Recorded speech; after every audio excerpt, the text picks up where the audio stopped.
দেখুন, শিক্ষকতা আমার একটা ছোট থেকে স্বপ্ন ছিল যে শিক্ষকতার পেশাতে যুক্ত হয়। সেই মোতাবেক শিক্ষকতার সাথে যুক্ত হয়েছি। ভালো লাগে বাচ্চাদের সাথে থাকতে, কাটাতে, পড়াতে।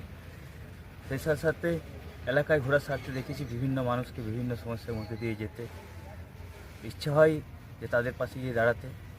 সেই সুযোগটা আজকে জাতীয় কংগ্রেসের পক্ষ থেকে হয়েছে। যেহেতু কংগ্রেসি ঘরানা থেকে এবং সব দিনের সাথে কংগ্রেসি রাজনীতির সাথে যুক্ত ছিলাম, সেই কারণে আজকে আমাদের জেলা কংগ্রেস সভাপতি মাননীয় নেপালবাবু এবং আমাদের জেলা কংগ্রেসের নেতৃত্বে যারা আছেন তাদের সকলের ইচ্ছেতে আজকে আমি আমাদের কাশীপুর বিধানসভায় জাতীয় কংগ্রেসের প্রার্থী হিসেবে মনোনীত করার সুযোগ পেয়েছি এবং করে এলাম।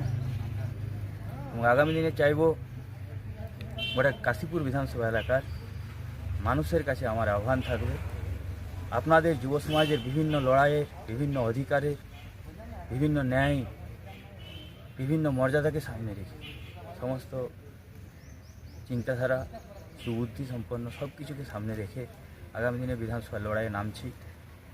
আপনাদের প্রচণ্ড উৎসাহ সহযোগিতা কামনা করছি। সেই সাথে বলি, আপনাদের মধ্য দিয়েই বলি, এখনও আমি প্রত্যেকটা জায়গায় এখনও যেতে পারিনি।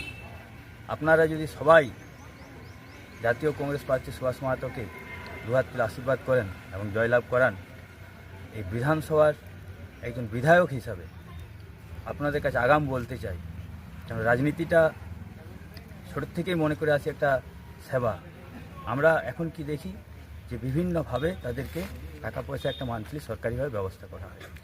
ঠিকভাবে একটা বিধায়কদের মান্থলি বেতন আছে, সেই বেতন আমি আমার যদি আপনারা জয়লাভ করান এই কাশীপুর বিধানসভার প্রত্যেকটা অঞ্চলের মানুষের কাছে সেটা শ্বেতপত্র আকারে প্রকাশ করা হবে এবং সেটা সেই সব এলাকার মানুষের স্বার্থেই মিলিয়ে দেওয়া হবে। এটা কোনো আমার নিজস্ব কোনো বেতন হবে না, এটা আপনাদের সামনে বলতে চাই। এবং সেই টাকা ওটা বিধানসভা এলাকার মানুষের প্রত্যেকটা অঞ্চলের কাছে পৌঁছাবে। জয়ের কতটা আশা রেখেছি? 100%।